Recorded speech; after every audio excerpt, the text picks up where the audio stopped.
And he's not somebody that you should look at and say, well, you know what, he should have gotten more than $12 million. He should be satisfied. But what I would say to people is this: the Jets were 4-12 before last season. Last season, they finished 10-6. It's a 6-game improvement. Up until that last regular season game against the Buffalo Bills, in which they lost, had an opportunity to get into the playoffs, Max, and they failed to do so. The bottom line is that Fitzpatrick played lights out football. He passed for nearly 4,000 yards. He completed nearly 60% of his passes. I mean, I'm looking at his numbers right here. 31 touchdowns, 15 interceptions is not great, but 31 touchdowns, 15 interceptions, a QBR of 63, completing 59.6% of his passes, passing for 3,905 yards. What's the problem? When you consider today's NFL economy, when you consider that Jay Cutler's got a $100 million contract and Tony Romo's got a $100 million contract, of course, there are other great ones that we won't even mention now because Fitzpatrick doesn't deserve to be mentioned in the same breath as those guys. But when you look at what he did for the Jets last year, understanding the importance of continuity, the fact that Brandon Marshall and Eric Deckers of the world, people like that, are still there, and you have an opportunity to build upon something that you did last year, particularly with the Brickshaw Ferguson retiring and what have you. You got Nick Mangold and those boys back. You pretty much have the nucleus of your squad in place. You know, you've got Muhammad Wilkerson that you ended up keeping on board, etc. The Jets' defense is anticipated to be better because Todd Bowles is your head coach, a former defensive coordinator extraordinaire before he arrived with the New York Jets. You don't want to mess this up. So it was good that they kept him. It was more good for the Jets, however, than it is good for Ryan Fitzpatrick. Because if you're Ryan Fitzpatrick, this was a prime opportunity to cash in, and unfortunately, they weren't able to do so. He wasn't able to do so as much as he would have liked. So the Jets came out far bigger winners than Fitzpatrick did in this equation, but I won't call him a loser because $12 million is $12 million for a guy that was considered a journeyman quarterback until we saw what we saw last year. He didn't get a raw deal, Fitzpatrick. A raw deal? No. He's just not that good. I mean, let me start by saying, I preface every time we talk about an athlete on this level, you know, even a college athlete's a tremendous athlete, Division I. If you play in the NFL, in the NBA, in Major League Baseball, NHL, whatever, it goes without saying you are one of the best in the world in an extremely competitive endeavor. You're one of the best in the world, so of course you're great at whatever it is, at whatever sport you're playing. I get it. But we're not talking about that. We're talking about by the standards of the NFL. Fitzpatrick has never been, nor will he ever be, a good quarterback. At best, he's an average-ish quarterback. Now, if you're an average-ish quarterback, Stephen A., as you mentioned, in this day and age, given the vertical passing game, the importance of offense, being able to throw the ball down the field, given the moment of leverage for the Jets, who have a very good squad, and also given the fact that Geno Smith is the backup, and he has never shown, college or pros, that he's never given the indication that he could ever be consistent enough to be your starting quarterback and really make hay in the playoffs. Right. Given all of that, there was some leverage here for Fitzpatrick. And if he were 26 years old, okay, he wants 3 years, 4 years. He wants to get paid, maybe not like Andrew Luck, of course, but better than he got paid for the year and over more years. Fine. But he will turn 34 years old this season. He's never really had one decent season in the past before this one. Turning 34 years old, and you mentioned it, he had one game he absolutely had to win against the Bills. Win and you're in. And he lost. So he's a 34-year-old on his best day average NFL quarterback who choked under pressure. I mean, I think some of it with Fitzpatrick is the perception of him is a little bit out of whack because he's Harvard. So people think Harvard, he must be a very smart quarterback. And in fact, to me, he looks like a mistake-prone quarterback, just not compared to Geno Smith. Compared to Geno Smith, Jets fans are like, oh, okay, we got a guy who can make some decisions. We got a guy who can be somewhat consistent throughout the year. But given his age, 1 year, $12 million, that sounds right to me. Well, it doesn't sound right to me because I'm thinking about production. I'm thinking about what the market demands. I'm thinking about your situation, all about history. If I have Geno Smith as my alternative, I'm going to prioritize re-signing Ryan Fitzpatrick. Fitzpatrick. That's point number one. No disrespect, Geno Smith, but damn it, get it together because you haven't looked that great. And then to come in the last season, before the season even began, to really ruin your season and potentially your career because you get knocked in your jaw because you decide to get in the face and talk smack to a 250-pound linebacker you owe money to. That is the epitome of stupidity. So let's be clear. Well, actually, I shouldn't say that because nobody usurps the stupidity of Alden Smith if he is guilty of being that Alden Smith that was in that video just the other day that we talked about. If that was him, that would usurp that level of stupidity. But outside of that, I'll give it to Geno. Then we go into the marketplace. Let me revisit that. And we will be talking about this throughout the day because we're going to get into Kirk Cousins a little bit later with the Redskins. Let's look at this, Max Kellerman. Kirk Cousins, 1 year. $19.95 million, $19.953. That's what he's scheduled to make this season. Ryan Tannehill. When's the last time the Miami Dolphins have been in the playoffs? I don't recall. I'll have to look it up because that's how long it's been since the Miami Dolphins have been in the playoffs. I don't even remember. But Ryan Tannehill is getting paid $19.2 million, okay? Let's look at Colin Kaepernick. He was on the mend. He was hurt. Wasn't himself. Did go to a Super Bowl. Can't knock that, okay? But clearly the last year or so in San Francisco. I know you're not comparing Fitzpatrick to Kaepernick. I am comparing Fitzpatrick to Kaepernick based off of last year because we are living in a world where it's all about what have you done for me lately. Not to bring up Janet Jackson, but it's appropriate. But here on the planet Earth, if here on the planet Earth, Fitzpatrick's not Kaepernick. Well, here on the planet Earth, Colin Kaepernick's got a lot to prove, and we don't even know if he'll have a starting job next year, whereas Ryan Fitzpatrick is fresh off a season where he threw for nearly 4,000 yards, 31 touchdowns, and is playing for a coach in Todd Bowles who clearly knows what he's doing on one side of the football, and McCagnon and him together are collaborating to bring the right personnel to the New York Jets. So I can see comparing the situations because of the situation that Ryan Fitzpatrick presently finds himself in. If it were not for last year, you would absolutely be right. But taking into account last season, I'm not going to dismiss that. Jay Cutler, 18.1. You know, I'm almost tempted to walk off this damn set right now when I hear that number. Jay Cutler at $18.1 million. I mean, the only thing, I'm going to say this again. I'm going to say it again for my audience here.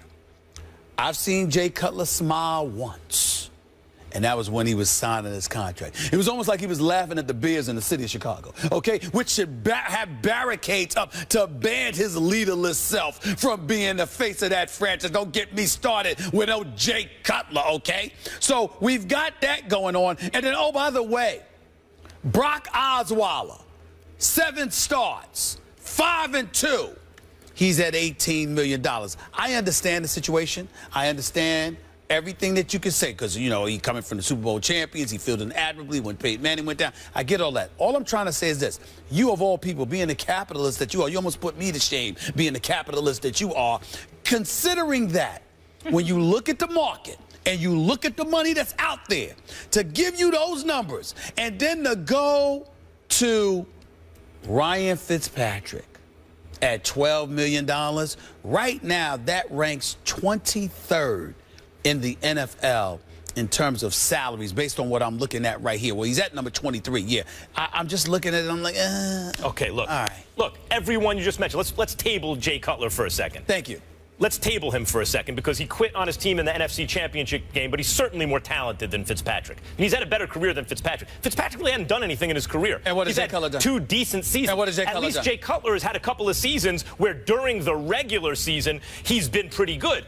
Fitzpatrick had a chance to go to the postseason, and as soon as the pressure was on, choked. But everyone else you mentioned, including Tannehill, including Kaepernick, who else did you just mention? You don't count it against Jay Cutler that he was riding a bicycle on the NFC Championship game on the side. What did I start by saying? I said he quit in the championship. I mean, but he didn't even have the decency to fake an injury or something. He was riding a bicycle. He was riding a bicycle. He became Lance Armstrong for crying out loud. That's why I said let's table Jay Cutler. All right. Everyone I'm just saying. Outside of Jay Cutler, yes. Everyone else you mentioned is a younger quarterback, is a quarterback where teams have reason to believe they have at least as many good years ahead of them as behind them. Now, let's look at the marketplace. You're talking about what the marketplace will bear.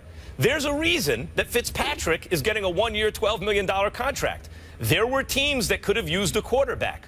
Where were the offers? The rest of the league saw, because in the NFL it's a hard cap league. No leverage. The most important thing you can do as a GM is properly price talent. That goes for draft picks. You have to be able to properly evaluate and price talent. And the league looked at Fitzpatrick and what he wanted. He wanted length of contract and a decent guarantee.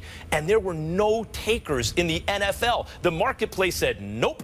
And you know how ruthless the NFL is. So the Jets are sitting there going, all right, here's 1 year. But Max Kellerman, here's where your argument goes out the window, because you're talking years. I'm talking numbers, even if it's just for 1 year. And what I'm saying to you is that even though you have to take into account how much money the Jets have available, and we all understand it was a bit dicey for them right now, because it's dicey for them now that they agreed to give him the $12 million. I'm saying to you, for this 1 year, I'm not talking long term, for this 1 year, when you consider the season the Jets are coming off of, what you're considering Tyrod Taylor and his evolution in Buffalo and what they're going to bring, when you consider that Gase, who did a decent job, a very good job making Jay Cutler look decent, that's now in Miami, and what they're trying to do with Tannehill, you got to take that into consideration. When you know that Tom Brady is going to be fresh off a 4-game suspension, going to have attitude with everybody, and is going to run roughshod over the AFC East, if history is any kind of indication. If you've got all of that going on, you're the New York Jets. You can't disrupt this apple cart. See, this is the thing that annoys me about the Jets. And even though I love me some Todd Bowles and the crew, this is what gets on my nerve with them, meaning the brand that is the New York Jets. It has been 5 years since they've made the playoffs. 5. Rex Ryan didn't make it his last 4. And Todd Bowles didn't make it last year despite a 10-6 record. And you got to the final game of the regular season and you came up short, largely due in part to Ryan Fitzpatrick and a couple of other dudes. Here's what gets on my nerves about this. I can't stand when they walk around like they've won something and they get to sit up there. Oh, you know, it's all right. It's okay. We don't really, we gotta mind our manners with this. We've got to mind our finances with that. Blah, blah. You know what? You need to remind us that you are actually trying to attempt to make a playoff berth. We need to remember this about the Jets, because they damn sure don't do a good job of reminding us that they're trying to be a playoff team. Well, they're doing it now. I love when you make my point for me. Thank you for giving me all this evidence. I disagree. Next week, by you say, yeah, 30-plus touchdowns, 15 interceptions. 31. 3 interceptions in the game they needed to win. Sure. In other words, it would have been a really nice season, except instead of 12, it's 15 interceptions, because when you needed him most, he choked. Mm-hmm. One of them was a late, okay. Still, you're talking about how much leverage. Essentially, everything you said about Fitzpatrick vis-a-vis the Jets is how much leverage he had with the team, given the moment, given the squad they have, given the opportunity in the division right now, given who's his backup. He has all this leverage. So the fact that he wound up with only $12 million, because you're saying the real problem is the number he got for this year. Forget about age. We're not talking about huge guarantee. The number he got for this year. What does that tell me? What does that tell everyone? That there wasn't a market out there for him. That he overplayed his hand. That's on Fitzpatrick. When there was more of a market, before teams spent their money, he was a little greedy. He was going for a little too long contract, a little too many, a few too many years. He overplayed his hand. Stop the presses. Max Kellerman coming across as a flaming hypocrite on First Take. You are going to sit up there and talk about somebody overplaying their hand or going for the money? Yeah. Are you crazy? Yeah. Of course you're going to go for. I'm going to go for. We're capitalists and proud of it. So go what do you do? So go get it. You try to get it. And what happens? And what happens when you overplay your hand? You get less than you would have otherwise got. The proof is in the pudding. Well, it's not always that you get less than what you would have gotten. You get less than what you coveted. There's a difference. If you're Ryan Fitzpatrick, you're trying to tell me he's not justified for asking for more? No, I'm not telling you that. I'm telling you this. According to you, did he get enough money this year or not? I don't believe he did. Therefore, he overplayed his hand. Well, remember, Your Honor, I rest my case. No. Remember, the Jets at one time were talking $8-9 million. The initial reports that came out talked about how they weren't going to budge from that number. So getting the $12 million was actually better than what folks had reported he would have gotten months ago had he agreed to that deal. But it would have been over multiple years. His guarantee would have been Not necessarily. They were talking 1 year at the time as well. I'm sorry, I rested my case. I can't say anything else. I have a quick follow-up before we go to break here. So outside of New England with Miami, Buffalo Jets, who's most likely to go to the playoffs? And you Miami, AFC? Buffalo, and between Miami, Buffalo, and New York. The AFC East, who's most likely to go to the playoffs. Tell me someone who really knows the answer to that question. I think I Maybe do. The Bills? I think I do the Bills. Yeah. I think I do the Bills because, but it's not because of Rex Ryan. Because Rex Ryan has something to show me. I haven't been satisfied. I think Rex Ryan has made more he's had more success making headlines than actually on a football field. And I respect him as a coach, as a defensive mind, but last year was a very, very bad year for Rex Ryan in this respect. He usually was known for being a stout defensive, not a brilliant defensive mind who didn't have an offense. Tyrod Taylor came out of nowhere and put the football world on notice that this dude is no joke. You combine that with LaShawn McCoy. You combine that with Sammy Watkins, who you should have got the damn ball to earlier than you were getting him the ball. And Rex Ryan, if your defense shows up, the Bills could have been better. So as far as I'm concerned, Rex Ryan is on the clock right now. I totally agree. If you take aim at Belichick and you state that going into the season and everything, there's only so many times you can play that card and always come up short before you turn into a joke. So even with Fitz, the Jets aren't necessarily a playoff team. It's going to be wide open, as Gary said. That I think we're going to look at Trevor and Sanchez and Mark and see how they do, and with throwing Paxton in there too. So I think that's what's exciting about finally getting to start camp, as we get to see what how it's going to really take shape, and so. You know, Gary is very seasoned at that position, and so, you know, I know he's going to handle it the right way, and we'll find the right guy.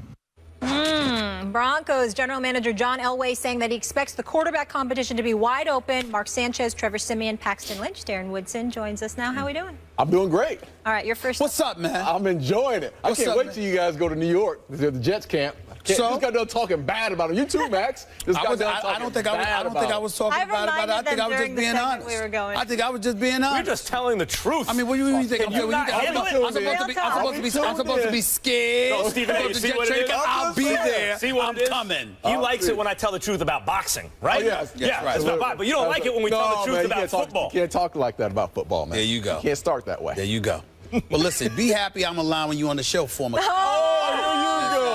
Former Cowboy. I'm just saying. You know, Molly, Cowboys are not really welcome. No character issues right here. Thank you for being with us. You know we love having you. Darren, has Elway dropped the ball?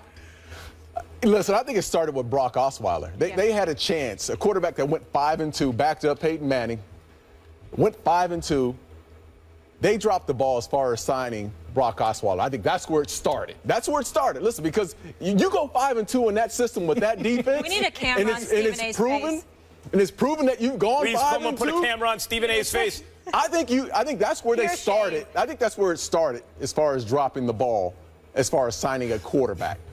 Because now you're in a situation where you go and get a Mark Sanchez to come in, and basically he's supposed to be your starting guy. And now we're talking Trevor Siemian, who's a 7th-round pick, 250 to be exact. And then you got Paxton Lynch coming in as a true rookie.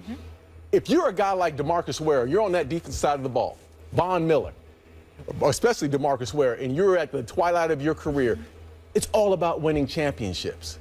That's all you want to do. And I've been in that position. I went from Troy Aikman to Carter. Yep. Right. As a starting Quincy Carter. Quincy Carter. Yeah, can't even remember his first name. Sorry, man. But I couldn't remember. I couldn't remember his first name. I'm sitting here thinking, I'm at the twilight of my career. All I want to do is win football games. DeMarcus Ware is sitting there right now saying, who's going to win that starting? Who's going to win that starting job? I can't take you right now. I can't take you. I'm not letting you get away with this, Darren Woodson. You're the same guy that was on this show last year. I love Peyton Manning, Hall of Famer, one of the greatest ever. But he's not the same. He has fallen off tremendously. Now you're telling me that they win a Super Bowl with Peyton Manning being a shell of himself. But John Elway dropped the ball because he offers Brock Osweiler in excess of $30 million, and Brock Osweiler didn't want to stay there and have the pressure of succeeding one of the great quarterbacks, being on a reigning defending Super Bowl champion, and he ran to Houston. That's what he did. That's what he did. That's what he did. I'm sorry. Do you not know? Do you not know? We don't know $30 million. Let me ask you. Offered him. He said, "Listen, he that's what they said. I don't know that for a fact. Giving Von Miller money. Who's to say he just threw money around to Brock Osweiler? Wait. That's homegrown and nurtured. You know, it's a little bit different for Brock Osweiler than it is for the brother named Von Miller running around playing around with snakes. All right, let's stop that nonsense, okay? We all know there's a different level of treatment that Von Miller was going to receive compared to Brock Osweiler, who was your nurtured, trained, groomed successor to one of the greatest quarterbacks in NFL history. Yes. You know that. So I Brock Osweiler. I think that's a good point about Osweiler. That was a sunk cost for them. They invested time in him, holding the clipboard. That's all I'm saying. Peyton. But here's the thing about John Elway. Go ahead. Look, John Elway got to the Super Bowl consecutive years, and one of the greatest quarterbacks ever. You could argue even the best, maybe, but got to the Super Bowl consecutive years as GM. Once with an offense without a defense, the very next year with a defense without an offense. I mean, you got to give it to this guy. So before you criticize, you have to assume he knows what he's doing. However, here's the problem right now. Yeah. He said during the negotiations, there should be a middle class for quarterbacks. He was sending a signal to Osweiler, look, you're not a bum, but you're not a franchise player either. We'd like to pay you in between. Osweiler wasn't trying to hear it. There was a market for him. We understand that. Here's where Elway messed up. He dropped the ball. As you said, this team is poised to win another championship. Who's their starting quarterback going to be most likely? Mark Sanchez. And let me tell you who Mark Sanchez is. Mark Sanchez is the Jeff Green of the NFL. The forward, NBA forward. He's a dangerous player. Like Jeff Green, he's dangerous. They're really backup players, but they're good enough in stretches to fool you into thinking they can be starters. And because you give them too much responsibility and they're not good and consistent enough, they sink your chances to win. That's Mark Sanchez. I resent that comparison. Simeon's not ready. Simeon's not ready, and Paxton Lynch is probably a year or two away. Right. They're going into the season without a quarterback. Let me chime in here. Hold on for 1 second, Darren. First of all, it's an insult to Jeff Green because Jeff Green, well, first of all, he can play. He's relatively consistent, and even though he's good enough to make you believe he's a starter, he is somebody who's perfectly content playing whatever role you want him to play. Should be on the bench. As long as he gets his minutes and they're winning. Whereas Mark Sanchez will come out and tell you, lie to your face by telling you he deserves to be a starter when he himself knows good and damn well he's got no business being a starter. Wait a minute. He's a quarterback. Did I stutter? I didn't stutter. That's number one. Get to your point number two. Get to your point number two. Brock Osweiler ran to Houston. Now, you're sitting up there and John Elway gets blamed for that? How? How? But first of all, I'd like to say he probably didn't offer him the money that he wanted, that he probably wanted and deserved. Well, he went listen to the inside. That's what they said. 5-2. Stephen A., he proved himself and went 5-2. You know what? Tony Romo went 12-4. No, Don't get me started with what he deserved. He didn't prove himself because the bottom line is on a team with the remains of Peyton Manning, because Peyton Manning was a terrible quarterback last year. Absolutely. With the remains of Peyton Manning got yanked in the middle of a playoff game, and as a direct result of that move, they were able to win a Super Bowl. So if you can't even ride it out with the remains of Peyton Manning, it was not Peyton Manning that won that, went to the Super Bowl and took that team to the Super Bowl. It was the defense. Which is why it was no priority for John Elway to do that, to take care of Osweiler. No, listen, I think if you look at it, he's a young quarterback, and you can't tell me that he didn't get rubbed wrong. Listen, if you're a competitor at a quarterback position, I don't care what position you're playing, and you're a guy, I don't care if it's Peyton Manning, if it's Joe Montana, and he's sitting on the bench, and you're the starting quarterback that day, and you're in a game, you don't want to get pulled. That's the rub. Why you get pulled? Why you get pulled against San Diego that day? He wasn't playing all that. He came in and saved them. That's the point. He wasn't playing well. So what you supposed to do? I understand that. Well, actually, he threw for 69 yards, threw a nice good pass, got a couple of good passes. And it was that defense. Wait a minute. I understand that. But the flip side to it, Darren Woodson, is this. You Brock Osweiler for this particular season. He's Peyton Manning. The man's been in the league for 18 years. He's university's the greatest regular season quarterback ever, Correct. one of the greatest quarterbacks in NFL history. And you know good and well, not only are you not going to take the job away from him this particular season because this is his swan song, but also you win the chip and it's your team. No. It's your team. Well, how do you know how? Listen. What was the rub? There had to be a rub somewhere along the line where Brock Osweiler felt like you don't appreciate. hold on. It couldn't have been he didn't want that challenge. It couldn't have been he didn't want that challenge. I think they didn't appreciate who he was. Oh, really? So what do you say? Let's talk about who he was. Crazy. Hold on. Let's talk about who he was. Osweiler, listen, you think Elway knows something about quarterbacks? Recognized who he was. He's a middle-class quarterback. He's not a bum. He's not a star. He wanted to be and got paid like a star, and Elway properly valued him and said, we're not going to pay you that way. In terms of the fact that the defense won the Super Bowl, yes, of course, that's true. All they needed was a quarterback to not screw it up, a quarterback to ride the defense to the chip. Osweiler wasn't even good enough to do that. They had to pull him. So we're saying right now that Mark Sanchez is going to be the savior. No. Okay. Wait, you think he's going to be the starter? So let's talk about this. So we're saying Trevor Siemian is going to be the starter, the savior. No. So Paxton Lynch is going to be the guy then. No, but Colin Kaepernick may have been able to do it. RG3. There is no Colin Kaepernick. Fitzpatrick may have been able to do it. But there is no Fitzpatrick. Fitzpatrick, there was a market for him. 1 year, $12 million. I need to get back to something else because I think right now we need to get back to the biggest point in all of this based off of that soliloquy that Darren Woodson went on. John Elway, a two-time Super Bowl champion, who's been to 5 Super Bowls, who's a Hall of Famer, rather, and one of the greatest quarterbacks in NFL history, not to mention as a great executive. He's proven to be this. This man nurtures, he grooms this guy to be the successor to Peyton Manning. And you're going to sit here and say it's more of a possibility that John Elway screwed Brock Osweiler over rather than Brock Osweiler running to Houston? Absolutely. You got to be crazy. I can't believe you would say something like that. Really? Really? You got this defense. Think about this. You've got this defense, Max. You're a quarterback for the Denver Broncos. You don't even have to be great. Peyton Manning proved that. You don't even have to be great. I understand they lost. Look, they lost Malik Jackson, they lost Trevathan, they lost the crew. I get that. But the defense is still considered stout.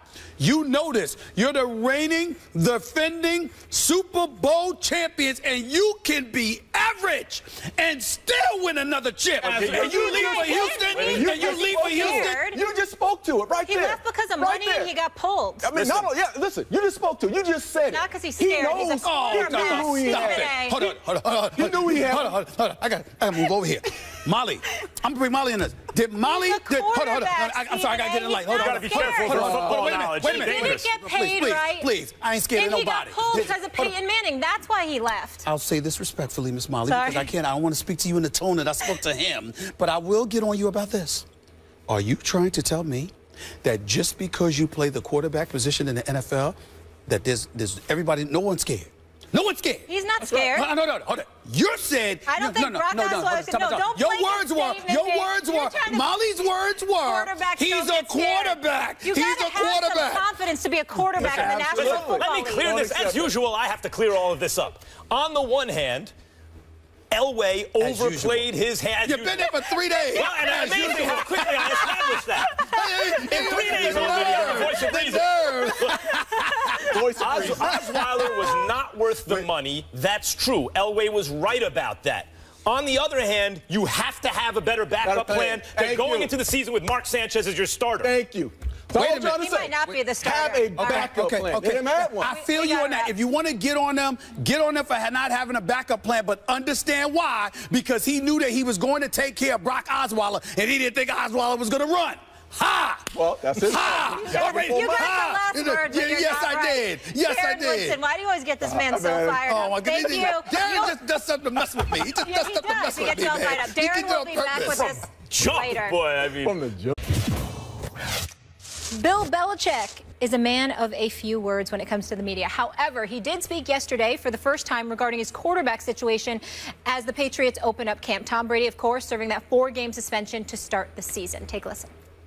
We have, finally some definition with Tom's situation.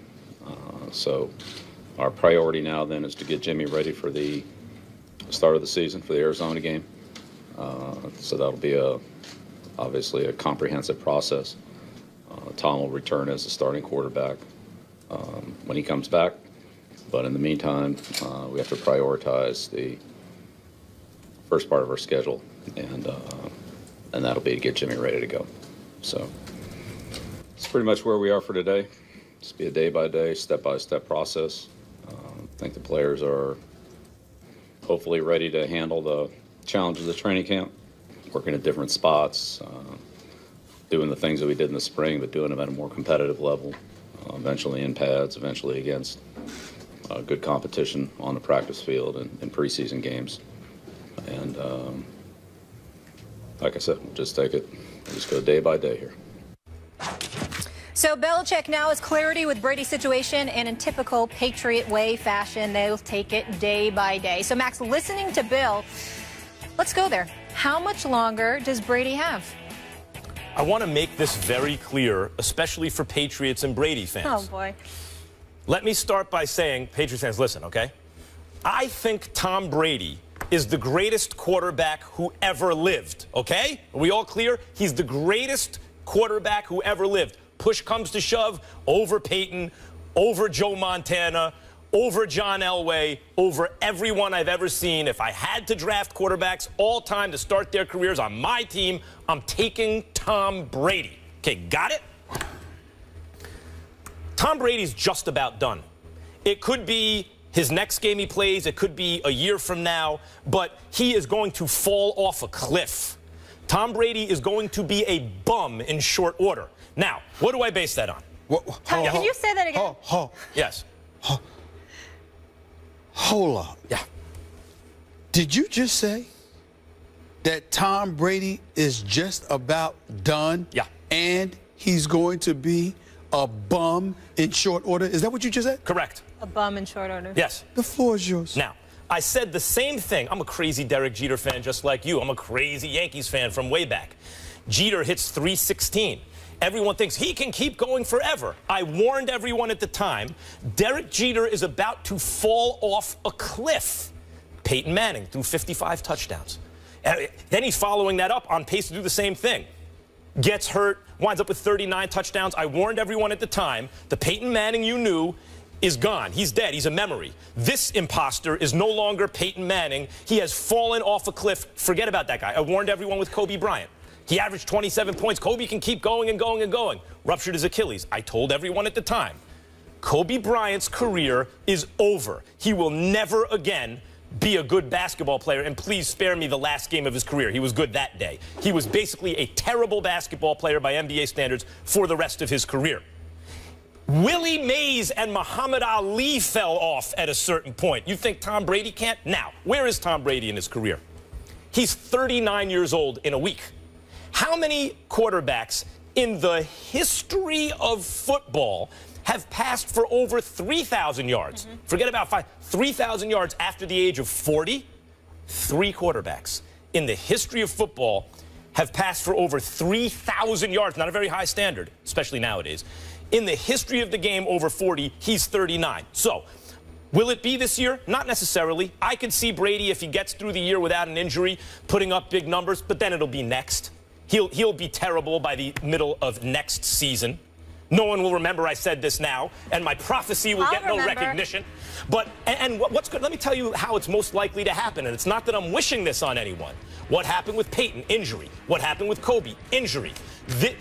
Well, sure, Brady could have kept going if not for that injury. That's what happens as you age. You are likely to suffer father time shows up either in the form of lots of little injuries or maybe one catastrophic injury. But that will happen. Brady will go from being elite, maybe he's still the best, to can no longer play effectively in the NFL. It's going to happen in an eye blink either this year or next.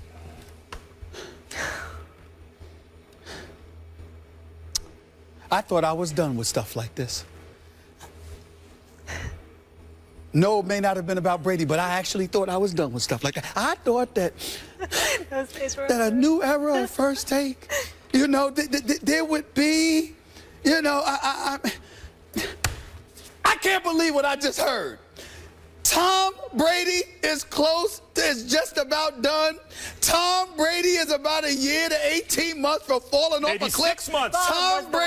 Tom Brady. Listen, I have not been the biggest rah-rah, pom-pom dude for Tom Brady. As great as I know he is, I'm from New York, he's in Boston, that means I don't like him, okay? I say that affectionately. I know he's great, but damn it, I'm a begrudgingly give him love. But never, ever in my wildest dreams did I ever believe that I would see anybody, especially you, who knows sports as well as anybody, who knows, knows what champions are made of, to talk about a four-time champion who you admittedly recognize as the greatest quarterback ever, and you say he's just about done. This close.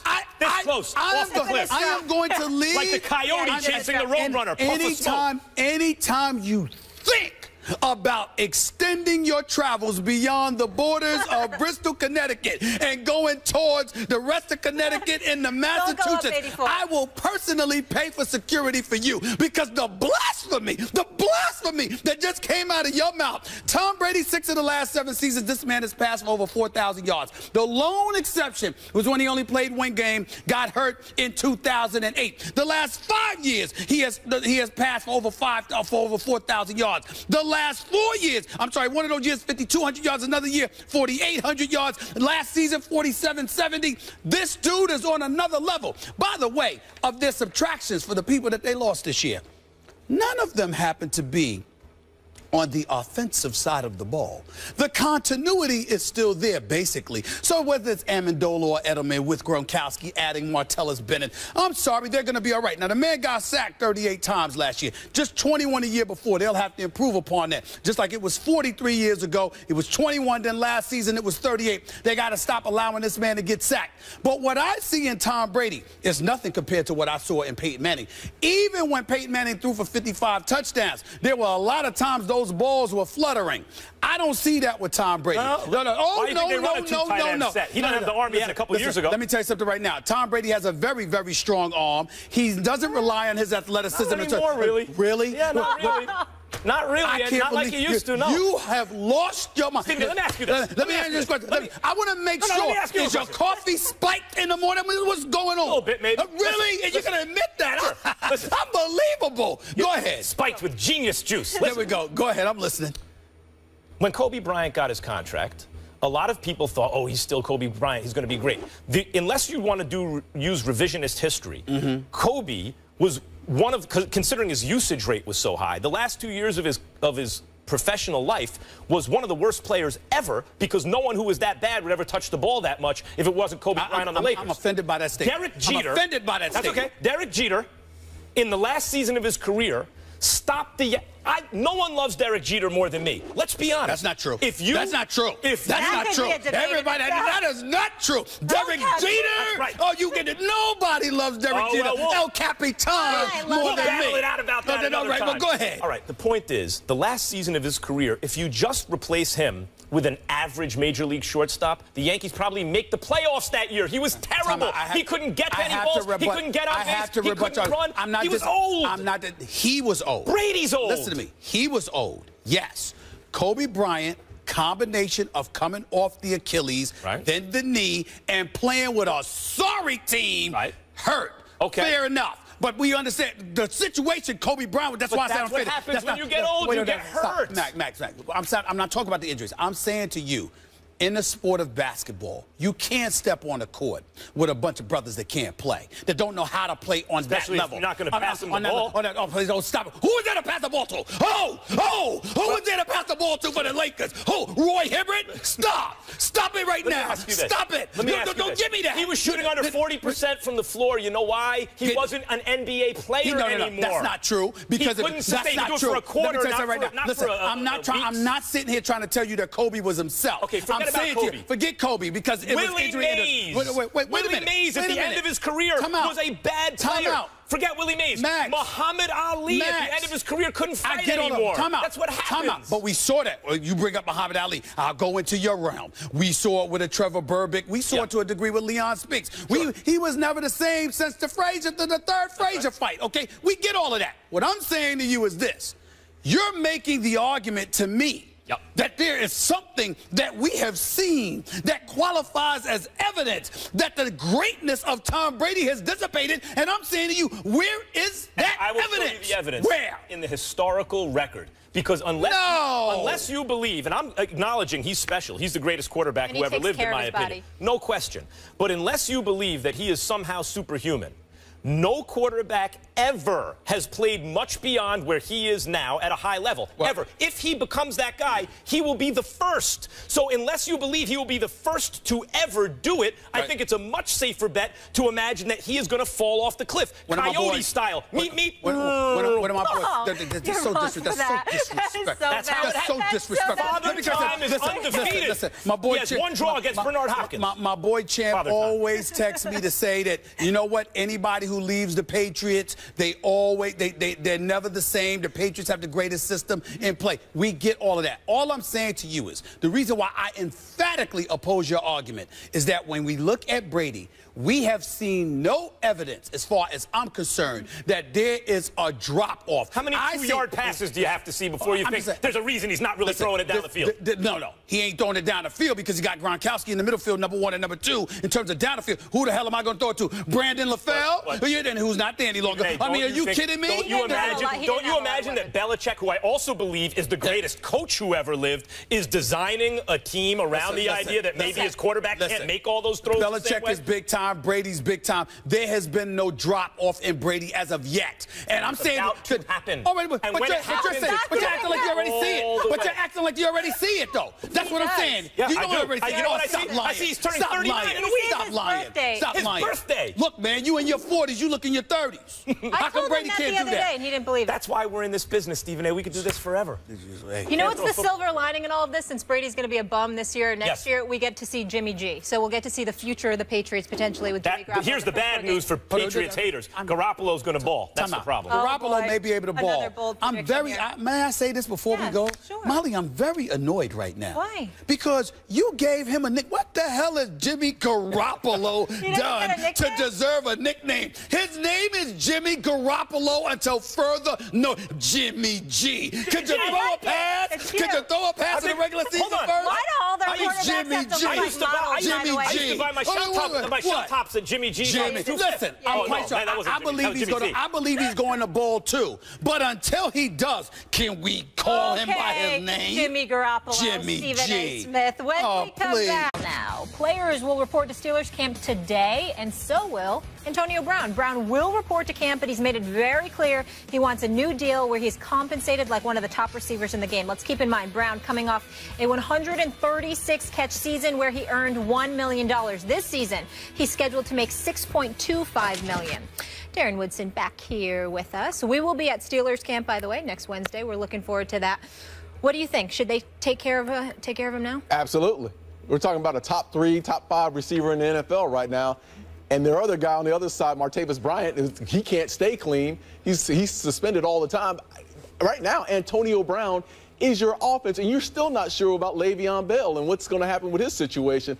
I look at Antonio Brown as a guy who is the catalyst on the outside. You can move him around, plays a slot receiver, plays on the outside. You can run the quick screen games with him, punt returns. He is their most explosive football player, and Ben Roethlisberger's absolutely comfortable with him going to the ball with him. I'm a diehard Steelers fan. I love me some Pittsburgh Steelers. I love me some Coach Mike Tomlin. Cobra's done a good job. I think they're a first-class organization, the Rooneys. It is an absolute disgrace that we even sitting here having this discussion. That's absolutely true. Antonio Brown is 28 years of age. This dude, over the last 3 years, 110 receptions, 1,499 yards, 129 receptions, 1,698 yards, 136 receptions, 1,834 yards. Last year, when he had 136 receptions, tying Julio Jones for the league lead and getting 1,834 yards, 5 of those games, Landry Jones or Michael Vick was the quarterback. Good point. Big Ben Roethlisberger is out. what in the hell is there to talk about? Yeah. This guy is so big time, and I just said the receiving position. We bring into account punt returns and kickoff returns. This brother is on another level. He deserves his money. He deserves it now. If this were baseball, if this were basketball, although I would say the same thing, I would be a bit more mild-mannered because those salaries are guaranteed. The teams can't come to you to ask you to restructure your deal, to take a pay cut, or whatever. And I would say just deal with it and your time is going to come. But this is the NFL.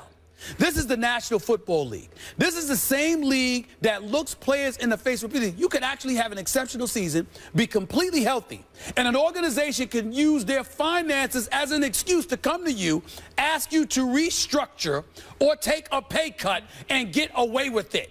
But this man produces for you time and time again, and you don't pay him after Demaryius Thomas gets paid, after Julio Jones gets paid, after Dez Bryant gets paid, and no disrespect, he's better than all of them right now. Maybe with the exception of Julio Jones, you can debate it. Any exception. Okay. So I'm looking at it from the perspective that you got all of that going on, Max. And then I also take into account Martavis Bryant can't stay off the weed. That's a problem. And then not only that, you lost Beachum, your left tackle. Okay, so you bring this kid Harrison, who's considered a downgrade. Now we're talking about the protection of Big Ben Roethlisberger being jeopardized. And the reason why that element is so very, very important, Max, Darren, is because of this. If you can't protect Ben Roethlisberger, and for some reason you can't get the ball off quick enough, or there's things like Darius Green is there now, which is an upgrade at the tight end spot from Heath Miller, who retired, you're going to have an excuse for the numbers to dwindle, possibly. And if that happens, that's going to be the excuse for shortchanging him on the dollars. Nah, he need to get his money right now. Okay. I think we're talking about two different things here. Because if the question, you only left one thing out about Antonio Brown, by the way. All those numbers come against all different kinds of coverage. When you look at how receivers do against all different kinds of coverage, there's only one guy actually who compares to him, and that's Odell Beckham Jr. actually. Against all different kinds of coverage, there's nothing you can do. Antonio Brown is amazing. In a kind of ethical or moral sense, does he deserve the money? Of course he does. Here is the real issue. You're complaining about the CBA. And you have every right to do that. This is a horrendous deal for the players. It always has been. The NFL operates as a de facto monopoly. The players have very little leverage during negotiations. If you're one of the best football players in the world, you can't really peddle your wares anywhere else. There's no real market for it. It's only the NFL, so they can dictate terms during the collective bargaining agreement during those times, and they get exactly what they want. So what do they have here? Let's look at it from the Steelers' point of view. This is one thing I do like about the NFL. It cuts through all the BS about loyalty and how you have to stay true, because in the NFL, they are ruthless. Ruthless. Yeah. Because there's no guaranteed money. There's basically a hard cap, so they are ruthless. From the Steelers' point of view, what do you do here? You have him under contract not only for this year, but for next year. Now, this is a guy who was concussed when last seen on a football field.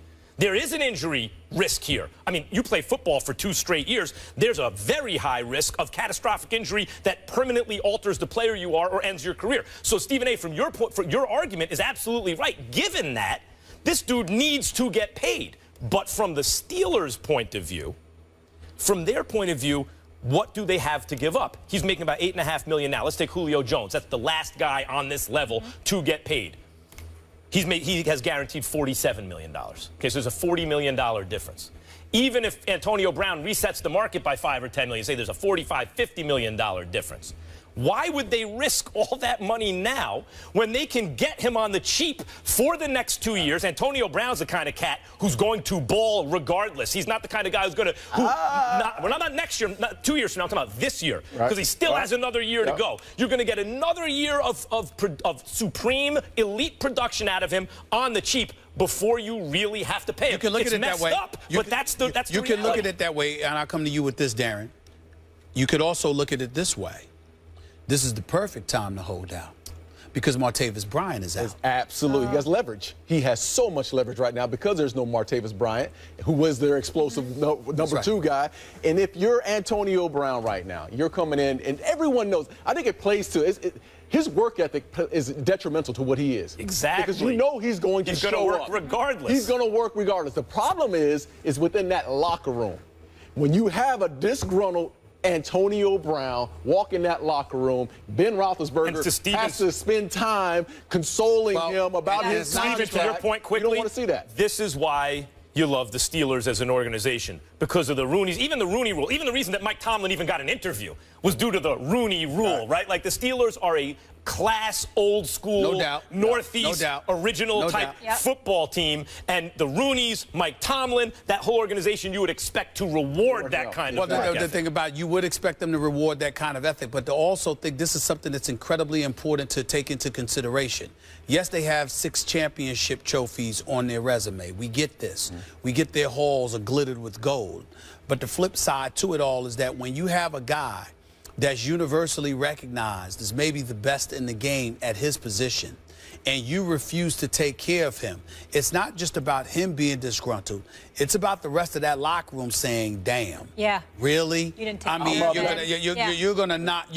mean, and again, Beacham is a huge loss. You shouldn't have let him sign to Jacksonville. But we understand it because sometimes you find diamonds in the rough, and Ryan Harris playing that left tackle for you might help elevate things. But if you've got Le'Veon Bell coming back and D'Angelo Williams as his backup, and you've got Wheaton out there, and now you've got Ladarius Green out there, and you've got Sammy Coates, who's considered somebody with the potential to fill in admirably in the absence of Martavis Bryant. What you have is a situation where this season could very well be used as an excuse to veer in a different direction, thereby facilitating the shortchanging of Antonio Brown, which is something we all have to be cognizant about when we are talking about NFL teams. I think that's your strongest argument. I think the strongest argument is that the Steelers last year and this year have a chance to be historically special on offense. You have a chance to do something that maybe the Patriots have done once or twice in recent years, to do things that can boggle the mind on offense. When you see all the pieces they have in place, if it all comes together. And I think they lose that with Martavis Bryant being gone. I picked the Steelers to win it with Martavis Bryant being the guy on the outside opposite of Antonio Brown. Now, even with this situation, I don't see them. I see them being a playoff caliber team, but head and shoulders have them being it compromises them tremendously. They're still odds-on second favorite in the AFC. Yes, odds-on, no doubt about it. The only correction I would make is that all my arguments are strong. I had to teach him that. I just said it was your strong guess. That's what I'm saying. Thank you. Thank you for that permission. Darren, always good to see you. Thank you so much. Great having your perspective. When we come back, Carmelo Anthony wasn't sure if he was going to play for Team USA in the Olympics when his close friends LeBron James, Chris Paul, and Dwayne Wade decided not to play. That was when the players who committed to the team encouraged Anthony to come back for a chance to win a 3rd Olympic gold medal, an accomplishment no American men's basketball player has yet achieved. Quote, they were saying, it's your time, your Olympics. You should take advantage of this opportunity. Once the guy started reaching out and talking to me about that, it felt good to hear my colleagues want me to have that. Mr. Smith, should Carmelo be playing in the Olympics? No. It's nothing different than I've told him before. And, you know, I know and got mad respect for all of them and mad love for him and D-Wade and CP3 in particular. But let me be very, very clear. I don't give a damn about a gold medal. I'm sorry to sound unpatriotic because I'm not. I root for USA. I'm an American, okay, and proud to be one. And I'm going to be rooting for Team USA in everything. I don't care what the event is. I personally don't believe that we need those superstars in order to win gold, number one. Number two, and more importantly, I don't believe NBA superstars should be jeopardizing themselves by participating in Olympic competition when they're getting their checks from NBA teams and owners. But in the case of Carmelo Anthony specifically, let me be very, very clear. I consider, at least up until a year or two ago, I considered Carmelo Anthony one of the top 5 offensive players of this generation. He is that big time. Certainly not so much defensively, but offensively, he is that big time, Max. He is that big time. But he's 32. Over the last 2 seasons, he's missed 52 games. 40 the year before, 10 last year. He isn't 100, even if he is 100% healthy, as you pointed to, age, attrition, father time comes creeping in. Carmelo Anthony has never played in an NBA Finals. Carmelo Anthony is in the league for the last 13 years, and only once has he been to a conference finals. Your boy, one of your boys who you are incredibly tight with, has been to 6 consecutive finals. He's got 3 rings, okay? And he's been to 7 finals in his career. The other one of your boys is a 3-time champion who has been to 5. Aren't conversations just a tad bit odd? Is it just me? Is it just me? I don't know. But what I'm saying is, when I look at it from that perspective, the priority to me should be all about winning a championship, going for it, exhausting every means and measure necessary to get to that point. And when I look at Carmelo Anthony, who has 2 gold medals, now mind you, I wouldn't be saying this if he never played in the Olympics, but he has not won 2 rings. 2 gold medals, I'm sorry. 2. What the hell is a third gonna do? He'd be the first. Really? That's Maybe he feels like I can't get rings, so I'll get 3 medals. Really? I mean, in America, I'm going to put myself out on a limb. In America, as it pertains to a superstar NBA player, we don't really give a damn if you have a gold medal or not, especially if you already have one. What we care about is the ring. And especially me being a diehard New York Knicks fan, that's what I care about. I don't care to see him in Rio. Okay. Much as it pains me to agree with my esteemed colleague, Stephen A. Smith, I think we're just going to have to go with the Olympics today. Look, the Olympics are a scam. Kids, the Olympics are a scam, especially for professional players. What do I mean by this? It's a scam. Everyone gets paid. If they asked any one of us to go cover the Olympics, are you doing that for free? No. Are you doing that for free? Would this network cover them without selling commercial time? Would the commercials just be buying time to not sell their products, or would they be selling their products? Would the ushers get paid? Is it good for the economy of the city that hosts the Olympics? For the profile of the nation that hosts it? It's good for every single person involved except for labor. The actual participants don't get paid. Boy, that is a sweet deal. And they get duped into competing. And by the way, like you, I'm a patriot. I love this country. I love it. And USA when we're in the Olympics, of course. No place else I'd rather be. I'm just saying, let's be honest. The athletes are duped by using this idea of patriotism to make money for everyone involved except for themselves. Now, why did the dream team, why did professional players in the NBA start playing in the first place? Because the rest of the world caught up to us, and it started to get embarrassing. And so we said, okay, how about this? We'll actually send our best players, instead of those Eastern European countries whose best players weren't getting paid anyway and qualified for the Olympics at the time, we're going to send our best players, and we'll see what's what. And we slaughtered everybody. It was over, right? But once that had been established, there's no reason to keep doing it. Now, how about this? How about the Lakers a couple years ago? Pau Gasol competes in the Olympics, not even for Team USA, for Spain. And then he's exhausted by the time the season starts, had a bad season, was getting older, a 7-footer, had injury problems. The Lakers are the team that's paying him, but competing against the United States. And oh, it's a good thing for him. He's competing in the Olympics. No, it wasn't. It was a bad thing for him. And it's a bad thing for Carmelo. You know who the Olympics are good for? Let's be practical about this. Boogie Cousins a couple years ago, right? You have a young 20s emerging star. See, I don't mind that. Me neither. I don't mind that. Neither. You have an emerging star whose brand is not as significant as his talent and his skills yet, would be served, his game would be served by being around a winning culture and other world-class players and world-class coaching, and whose recognition would go up by participating.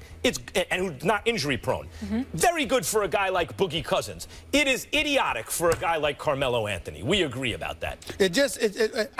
You know what? To me, I'm not even thinking about the intellect behind it, whether it's an intelligent or idiotic decision. I'm not going there. I got too much respect for him to do that.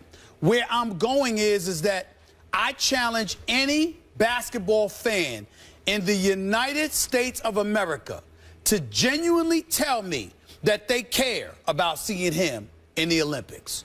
What you care about, if you are a fan of Carmelo Anthony, if you are a Knicks fan, if you are a NBA fan, what you care about when you see Carmelo Anthony is Carmelo Anthony being in peak condition and peak form, ready to vehemently pursue an NBA championship, especially since 2 of the 3 brothers you are known for hanging out with most got 6 rings between them. Amen. And 12 NBA Finals appearances combined. I mean, come on. I'm just saying. You don't see any of them playing. Listen, that's all. I'm like, yo, you got 2 gold medals, you 32, and you are one of the elite NBA offensive players in history, and you have never played in an NBA Finals. I need that. I need that from him. I'll tell you what I don't want to hear. Oh, why couldn't you get back down the court? Tired. Right? Like, you know, now fatigue is no excuse. I don't in the upcoming season. I don't care about a 3rd gold medal for Carmelo Anthony. I care about an elusive 1st championship ring. I want to see him going at LeBron and putting LeBron on his heels because I'm trying to come for what you've got. That's what I want to see from Carmelo. The Knicks win a championship That's what I'm saying. This year are 0. I understand that. He could go to the Olympics or not. I know that's much, but I still appreciate it if he give it to LeBron, though, because he get on the court with LeBron. He's got the talent to do it. Yeah, no one can stop him offensively. Nobody can stop Carmelo. Nobody can stop him. Let's leave it there. Well, the New York Times reported on Wednesday that an NFL-backed youth football program called Heads Up does not reduce injuries the way organizers have claimed. So the Heads Up football program offers in-person and online classes teaching proper tackling techniques and safety procedures for game and practice. And a sharp decline in youth football participation due to parent safety concerns have caused the organization to explore ways to make the sport, of course, safer. Max, is this bad for the NFL? Of course. Of course it's bad for the NFL. And look, I love watching the NFL. I mean, we all do. When I'm not even talking about college, I mean NFL football, right? Like Sunday, Americans love it. We love it. It's our church on Sundays, right? It's where we worship at the altar of this league.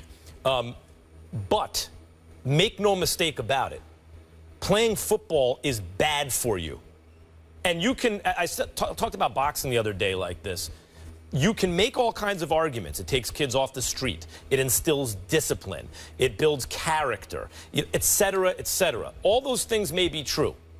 But playing football is like smoking cigarettes in the sense that it is bad for your health. And when we talk about the kind of injuries, you know, everyone always knew if you inhaled smoke into your lungs, that's a bad thing. Of course. But then everyone feigned shock when they found out how bad. Come on. Playing football, taking those shots at the NFL level especially, we're talking about degree, not kind. In other words, exactly how bad for you remains to be seen and how much you can mitigate it, the damage. Okay, fine. Just because they did this study and they found it didn't work doesn't mean you don't keep trying. You keep trying and you may be able to make marginal advances in player safety. But in terms of kind, we know it's extremely bad. It shortens lives. NFL players die early. And the long-term prospects for the NFL in this country, believe it or not, is it will become increasingly marginalized as a result of this issue.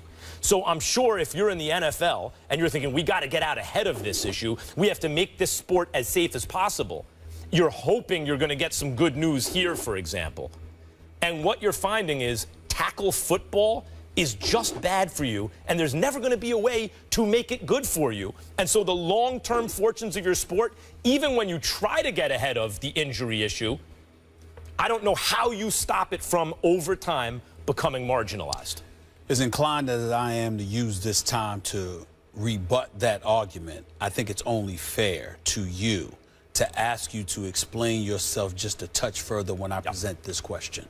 How can you, Max Kellerman, of all people, make such an argument when you are renowned and famous for covering the sport of boxing? Yep. I mean, where literally You know, I mean, football players might have helmet-to-helmet hits, lowering their heads, or when they get tackled, their head may hit the turf. That's some of the players. But in boxing, you are literally stepping into the ring and getting knocked upside your head every 3 seconds practically for how many rounds you last. Yeah. Explain. Well, first, the difference between boxing and football. I have 3 daughters. If I had sons, they'd probably, you know, my oldest probably already be in the gym working out, boxing, right? You can at least, it's someone your own size, you have headgear, you can see where the shots are coming from. Football, you don't know where the shots are coming from. There are random, from the player's perspective, acts of violence that take place that you really have no defense for, that can even be life-threatening. Certainly, when you look at the life expectancy of NFL players, there are decades taken off of their lives on average. Just look at the players and look how long they live. They're living, what, 20 years, 18 years? Shorter. What I'm saying is this about boxing. You asked me, I'm hypocritical. Okay. I recognize. I appreciate you saying that, because that's where I was going. Well, go ahead. Right, sure. In this sense, I recognize that boxing is exploitation, that I am involved in the supply side, not the demand, also on the demand side, but certainly on the supply side of an exploitative sport.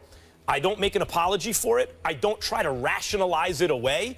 It's simply something I love to watch. I believe there will always be people who love to watch it, but I also have to recognize boxing was one of the 2 or 3 biggest sports in this country, you know, decades and decades ago. And over time, even though at moments Muhammad Ali pops up, or Mike Tyson pops up, basically the trend is like this. Basically the trend is that boxing, because of its violent and exploitative nature, has been pushed toward the margins of American life. And I believe over time the same thing's going to happen to football. All right, I will still watch it. We only got a couple of minutes, so let me chime in here. I get your argument.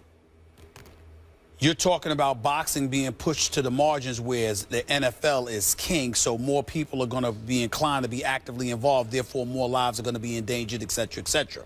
What I'm saying to you, just thinking about it, let's all understand that it's relative here, Max. When we sit up there and we talk about the dangers that exist in the sport of professional football, well, there's no argument against that if we're just talking about the sport. But when you take life into consideration, somebody who has nothing, who's in the streets, who's striving to make themselves and climb themselves out of poverty and deprivation and being from impoverished backgrounds, who's sitting up there wondering what their life is going to be like if they don't have this outlet to exploit for their monetary and financial gain. All of those things are going to be taken into consideration. So when we think about the risks that are being taken and we wonder about the endangerment to the sport of football, which is ultimately your argument, that there's going to be a dissipated level of interest because people are going to be more concerned, I would emphatically disagree with that argument for one reason and one reason only. Demographics. When you look at it from a demographical standpoint and you take into account the fact that you are young, whether you're black, Latino, or whatever, even white, because there's a whole bunch of poor white people in America as well. Rich ones too. But I'm just saying, let's not all think that everybody that's black that's playing in the NFL comes from an impoverished background. There's some middle-class brothers playing in the NFL. There's some poor white guys playing in the NFL, just like there's poor black guys. I'm simply saying that they recognize the risk. We must then ask ourselves, why are you so hell-bent on taking it? Because to them, it's risk-reward, and it almost gets to the point where it ain't that much of a risk anyway, because the alternative, which is the life that I would have without football, doesn't compare to the life that I could potentially have with football, even if I end up getting hurt, because it's not even about whether I get hurt. It's about when.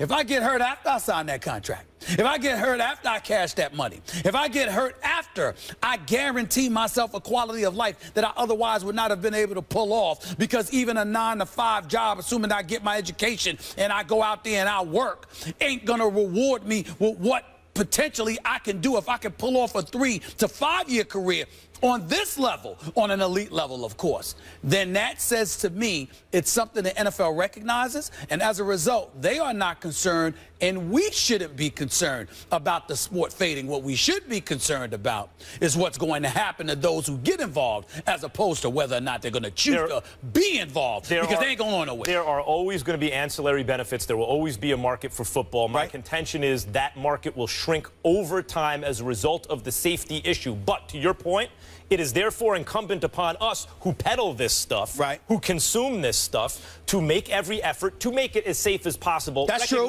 We agree there. Right, recognizing it'll never be safe, but at least, so just the fact that this study found that the precautions didn't work doesn't mean you don't keep trying and you don't start the next program. Last point. All of that stuff being said, as long as we put over the airwaves billions, whether it's 18 billion a year, 180 billion over 10 years, and it's mandated that there's a portion of that the league has to share with the players. There's going to be players. There are going to be players. Without question. And that's just the way it's going to be. Without question. That's just the way it's going to be. And when you got pastors in church that's literally scheduling their sermons around the NFL schedule. And I know several who have done it. Not my pastor, A.R. Bernard at Christian Cultural Center in Brooklyn. Not him. But I've known of pastors throughout this nation that have altered their schedules to some degree just for NFL Sunday. Trust me, I'll tell you the NFL else. ain't going nowhere. I'll tell you something ain't going nowhere. You put it on TV, I'm always going to watch. No doubt. You two are always going to watch. You guys are going to watch. I mean, I'd rather watch it than go to the game. Speaking of which, football. Let's talk some more NFL. Joining us at the desk, one of the biggest names in the business. He's a music mogul. He has a new show. We'll get into that. He also helped build careers like Lil Wayne, Nicki Minaj, Drake, and so much more. Thank you so much for being here. We welcome to the desk, Birdman. See. We so appreciate it. Let's start with a little NBA. What did you think of Wade leaving for his hometown, Chicago? Man, that broke our heart, man. I live in Miami. Man. I've been there for the last 10+ years. I personally think Wade I would have allowed him to finish his career behind a few $1 million. 4 to be exact. $4 million. Yes. Hassan Whiteside signed for $98 million, but was willing to shove aside about $4 million if they could get Kevin Durant.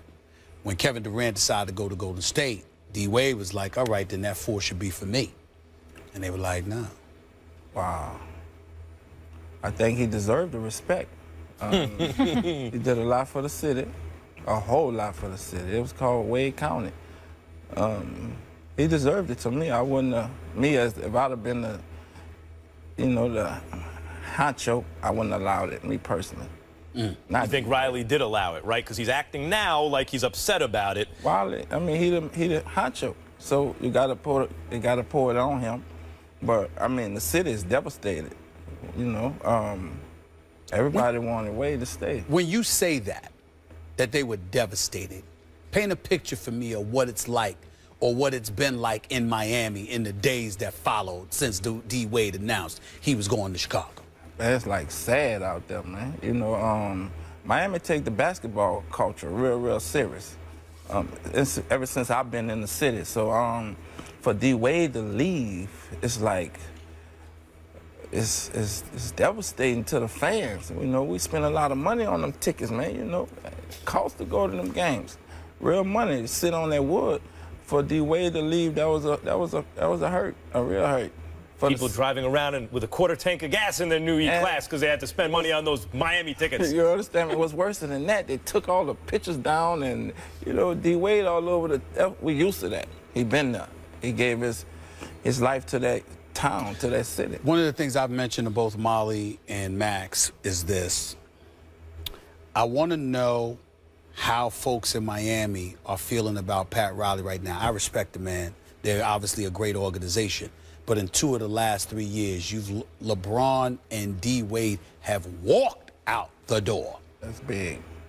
I want to know how the city's feeling about him right now. Really, them top-notch names in the game, you just can't allow that to happen. But it happens. So, but with Pat, bro, you really never know, bro. The dude is a genius. He know how to put things together. So, and then you might not understand his mind frame or what he thinking, but still, it's a big hit to the town, a real big hit. You're a Saints fan as well, correct? Definitely. Wow. What do you think about what's going on with Drew Brees right now? He's 37 years old, but they don't have a deal worked out. One of the greatest quarterbacks you're ever going to see. What's in the future? What do you see? I think they should break bread, give him a check.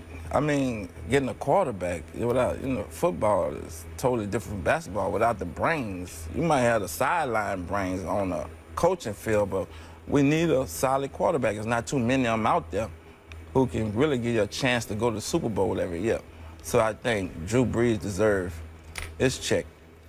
what they hold in the bank fund, they got it. I don't. Well, in the NFL, you got a hard salary cap. That might have something to do with it, but when it comes to Drew Brees, you do what you got to do, especially when you don't have a defense to support him. That offense is carrying that franchise. But let me transition to your show, Music Mogul, obviously, is a star-studded cast. Talk to me about how the show came about and specifically what y'all are trying to accomplish. Music Mogul, BET, talk to me about that for a second. It was brought to me by Ray J and Lemmy. Ray J is a friend. I personally didn't have no interest in it in the beginning. It's always been discreet with my life. I never wanted to open myself to nothing really personally. But then I thought it might be great to do something for my young artists. Not talking about Wayne, Drake, and Nicki, because they, to me personally, on cruise control. They self-contained in this game. So I thought what we do all have in common is we're trying to help somebody. We all trying to help a young man change somebody's life in some kind of way. So I think the show is positive, and we need it because we can get a star out of it. Because all four of us, commonly, we have in general is trying to help a young man become successful. So I think in that sense, it's worth constantly to keep doing because we can help somebody. What's the key to their success? The drive that we give them, besides that, it have to come from them having talent. I could put you in a position to sell, but I can't make people buy your music. So you just have to have that special within yourself. You know, I'm gonna get a little deep here because I think about the show. I know Snoop, known Snoop for years. Obviously, both of y'all have checkered backgrounds and have made a great success for yourself. And I'm thinking about what we're seeing take place in this day and time. One of the things that I just spoke about, Max and I just spoke about the other day, was the violence in the streets of Chicago. We see President Obama with his Brothers Keepers initiative. We see NBA athletes and others like Steph Curry and others getting tremendously involved, trying to make that contribution and bring light to a lot of positive things that could potentially come from some of these things if we reach back and help those who are less fortunate than ourselves. I want to know what role, if any, you guys desire to play, the kind of conversations you guys have about what's going on in these streets, considering the fact that you guys came from the streets and elevated yourself to this point. Could you talk to me about that? I think, personally, out of any sport, I look at what we do as a sport, and we really in the streets. They made it come from the streets. Our lifestyle is in the streets. So, you know, I think what's going on, the police, man, it's not nothing new, bro. I grew up in the projects. It's been going on, bro. And, you know, I speak to Minister Farrakhan all the time, and he speak about this. He's been speaking about this for years. At some point, it just got to stop. And all our verses and what we bring to the table really is would help it to stop, because now it's been going on, but now we all see it as a country, as what's going on, and I just think it's foul to be just shooting a person. Oh, that I don't understand that. I got you. Birdman, thank you. Appreciate your time, perspective, and we can catch your show Tuesdays on BET? Every Tuesday. Yes, all right. Good stuff. Thank you. No, thank y'all for having me. All right. Coming up next, Carmelo Anthony wasn't sure if he was going to play for Team USA in the Olympics when his close friends LeBron James, Chris Paul, and Dwayne Wade decided not to play. That was when the players who committed to the team encouraged Anthony to come back for a chance to win a third Olympic gold medal, an accomplishment no American men's basketball player has yet achieved. Quote, they were saying, it's your time, your Olympics. You should take advantage of this opportunity. Once the guy started reaching out and talking to me about that, it felt good to hear my colleagues want me to have that. Mr. Smith, should Carmelo be playing in the Olympics? No. It's nothing different than I've told him before. And, you know, I know and got mad respect for all of them and mad love for him and D-Wade and CP3 in particular. But let me be very, very clear. I don't give a damn about a gold medal. I'm sorry to sound unpatriotic because I'm not. I root for USA. I'm an American, okay, and proud to be one.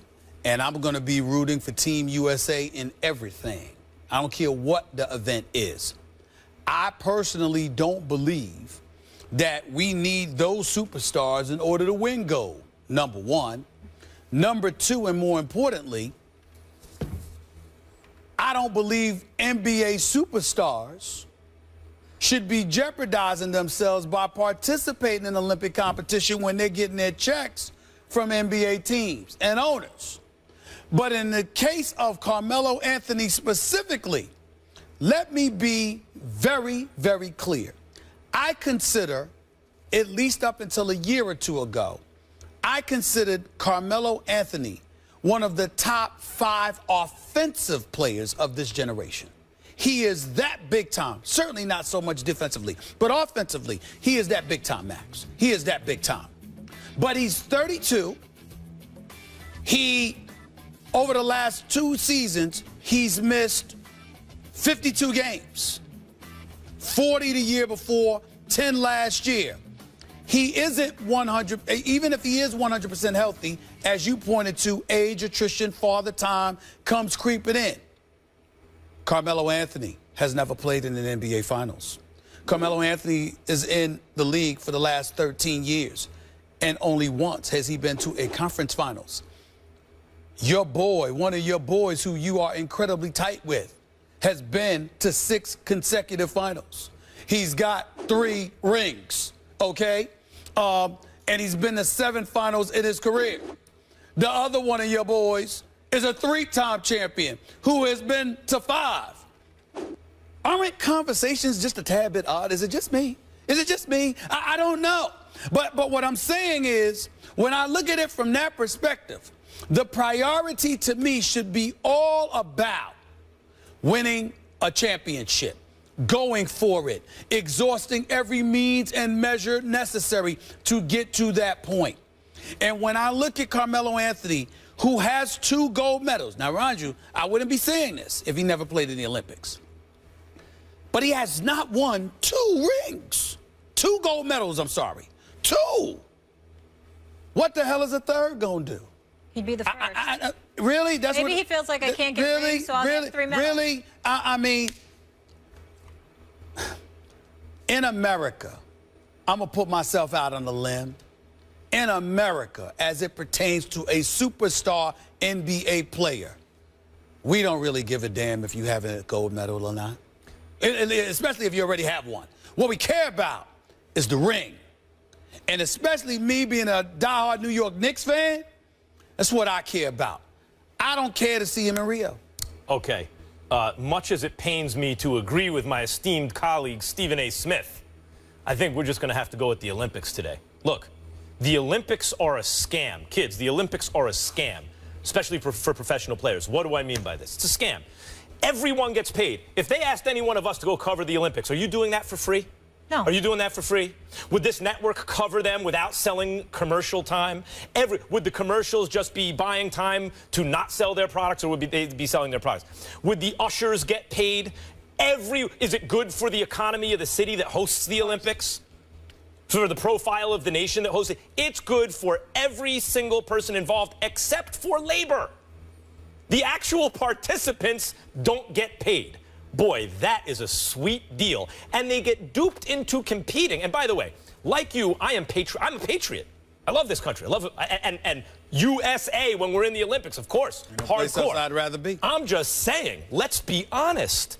The athletes are duped by using this idea of patriotism to make money for everyone involved except for themselves. Now, why did the Dream Team, why did professional players in the NBA start playing in the first place? Because the rest of the world caught up to us, and it started to get embarrassing. And so we said, okay, how about this? We'll actually send our best players, instead of those Eastern European countries whose best players weren't getting paid anyway and qualified for the Olympics at the time, we're going to send our best players, and we'll see what's what.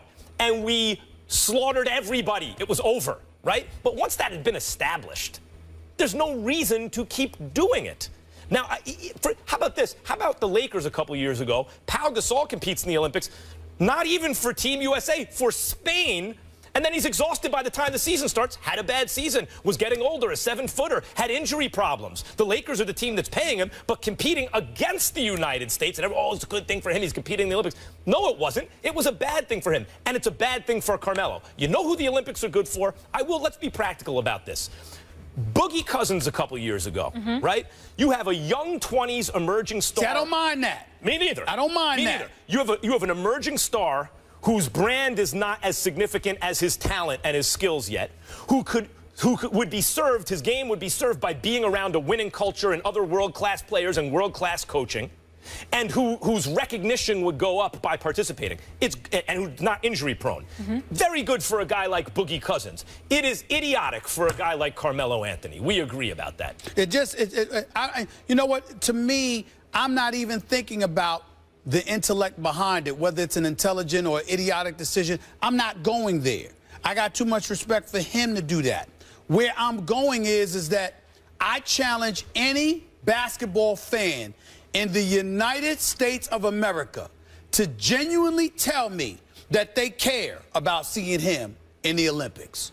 What you care about, if you are a fan of Carmelo Anthony, if you are a Knicks fan, if you are an NBA fan, what you care about when you see Carmelo Anthony is Carmelo Anthony being in peak condition and peak form, ready to vehemently pursue an NBA championship, especially since 2 of the 3 brothers you are known for hanging out with most got 6 rings between them. Amen. And 12 NBA Finals appearances combined. I mean, come on. I'm just saying. You don't see any of them playing. Listen, that's all. I'm like, yo, you got 2 gold medals, you 32, and you are one of the elite NBA offensive players in history, and you have never played in an NBA Finals. I need that.